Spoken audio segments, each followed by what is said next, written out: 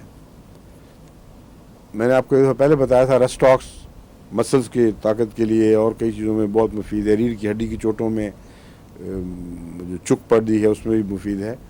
لیکن جہاں وہ کام ختم کرے گی وہاں کلکیریا کارب لازم ہو جائے گی. اور بہت سی دواؤں کا کرونک ہے. یہ بہت اچھی طاقتور دوائیں بھی ایک حد تک پہنچتی ہیں، وہاں کھڑی ہو جاتی ہیں، ان کا آسمان وہاں آگے ختم ہوتا ہے. پھر اگلے آسمان کے لیے زیادہ صلاحیتوں والے وجود کی ضرورت ہے. اس میں کلکیریا کارب بہت اہم ہے. اس میں اب دانتوں کا میں بتا چکا ہوں. اکھڑے پکھڑے دانت سر نکالتے ہی کالے کالے سے ہو جاتے ہیں، اور یا اگتے ہی نہیں ہیں یا دیر میں اگتے ہیں. ایسے بچوں کو آپ کو فوراً دیکھ لیتے ہیں، پتہ لگ جاتا ہے اس کو کلکیریا کارب بہت مفید ثابت ہوتی ہے. اور جہاں مزاج مل جائے وہاں بار بار کی سردردی کی بجائے آپ اونچی طاقت میں ایک دے دیں اور وہ انتظار کریں، پھر 1-2 مہینے دیکھیں کیا ہو رہا ہے. ہر چیز میں ایک رفتہ رفتہ پیدا ہونے والی تبدیلی دکھائی دینے لگتی ہے، اور بچے کی شکل تبدیل ہو جائے گی. اس کا جو سٹبینس سی ہے، عجیب لگتا ہے، وہ مٹھے جیسی، وہ تبدیل ہو کر وہ اٹھنا شروع ہو جاتا ہے. تو قد بڑھانے کے لیے جو میں نسخہ دیتا ہوں اس میں یہ نہیں ڈالی ہوئی، کیونکہ یہ زیادہ گہری دوا ہے اور بعض کیسوں میں کام کرتی ہے. سلیشیا بھی گہری دوا ہے، مگر وہ قد بڑھانے کے میں اس کا اتنا گہرا تعلق ہے کہ وہ میرے عام نسخے میں روزمرہ کے طور پر استعمال ہوتی ہے، اور چھوٹی طاقت میں ہے، اس کا نقصان نہیں ہے اللہ کے فضل سے. کلکیریا کارب اونچی طاقت میں مزاج بدلے گا تو ساتھ قد بھی بڑھے گا، اور ہر بات اپنے صحیح نقش پہ بیٹھ جاتی ہے.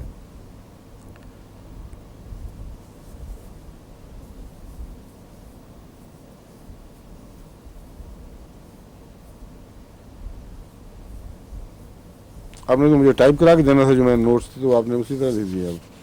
وہ جلدی کی وجہ سے میں نے کہا تھا بے شک ہاتھ سے لکھ دیں، تو اس کے بعد تو 2 دن گزر گئے. اب مجھے پڑھ کے پھر دیکھنا پڑے گا. نوٹس کچھ تھے، میں نے کہا انگریزی میں لکھ لیں اور اس کو ٹائپ کرا دیں.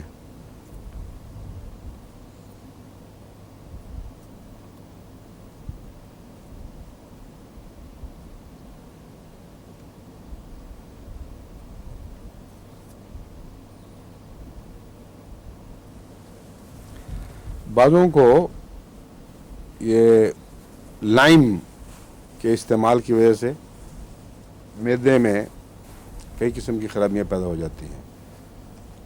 بچوں کو معدے کے علاج کے طور پر بعض دفعہ لائم واٹر دیا جاتا ہے، اور بڑا پاپولر ہے. اس میں کچھ انہوں نے ایسا جوس بھی ڈالا ہوتا ہے جس سے وہ اسپیزم ہٹ جاتا ہے، ہوا نکلتی ہے.